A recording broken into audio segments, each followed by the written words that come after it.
o seguinte, o tempo só anda de ida. Manuel de Barros. Como é que é? O tempo só anda de ida. Um dia desse, eu escutei uma frase muito interessante, que dizia assim: a educação ficou pequena para o tanto de criatividade que os estudantes têm. Eu achei brilhante.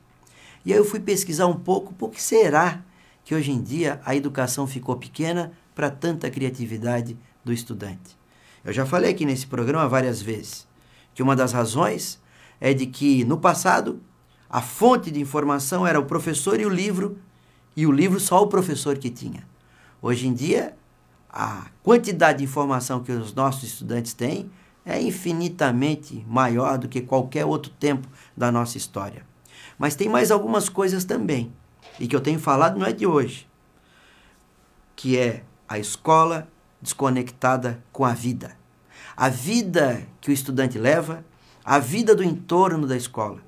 Aquilo que está sendo conversado com o estudante tem que estar dentro, tem que estar no contexto da sociedade que a gente está conversando, na sociedade que a gente está vivendo. Qual é a notícia de hoje? Qual é a informação de hoje no mundo, em Santa Catarina, no Brasil? Qual é o assunto hoje? Esse assunto da pauta de hoje, dos jornais, pode ser a pauta da minha aula de português, pode ser a pauta da minha aula de geografia, da minha aula de história. E se isso for verdade, a escola estará conectada com a vida. Logo, vai fazer mais sentido. Uma outra coisa, falta de conhecimento. Conhecimento tem a ver com as conexões. O professor e a escola têm que saber o que é cada coisa, saber do assunto em profundidade, porque um professor que não sabe do conhecimento, ou melhor, não sabe do assunto, como que ele vai transmitir, como que ele vai conversar para gerar conexões de conhecimento?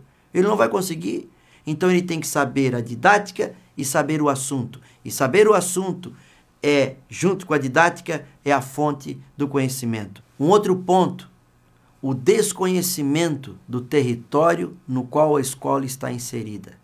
Estamos em Florianópolis, as pessoas estão me vendo no mundo inteiro, no Brasil inteiro, mas uma escola na cidade de Florianópolis, no bairro da Tapera, tem uma comunidade, tem uma realidade social. Uma escola no Monte Cristo tem uma outra realidade social, um outro contexto. Então a escola tem que estar conectada com o seu território, com o seu entorno, o entorno social. E o outro assunto que é fundante, justamente porque a educação ficou pequena para tamanha criatividade do estudante. Sabe qual é? É a falta de escuta dos nossos estudantes. O estudante é um agente ativo do processo de ensino-aprendizado. Ele não pode ficar só e somente escutando o professor.